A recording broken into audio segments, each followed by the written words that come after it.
kasus narkoba kembali menjerat aktor Ammar Zanen.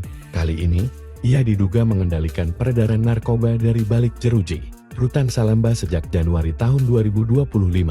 Menurut Kasubit Kerjasama Ditjen Pemasyarakatan, Rika Aprianti, pelanggaran itu terungkap dari hasil sidak mendadak petugas rutan.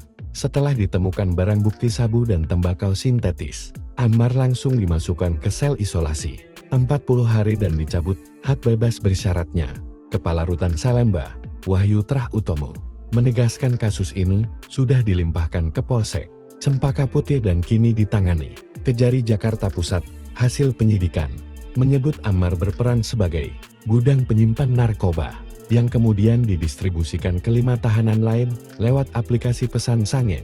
Selain Ammar, ada 5 tersangka lainnya, AP, AM alias KA, ACN, dan MR.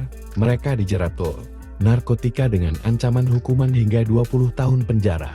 Sementara itu, sang kekasih, Dirjen Camelia, membenarkan kabar tersebut, tapi menilai kasus itu bukan baru terjadi. Ia menduga perkara lama ini kembali diangkat menjelang Ammar bebas. Meski demikian, Camelia tetap membela Ammar dan percaya kekasihnya tidak bersalah, menunggu pembuktian di pengadilan.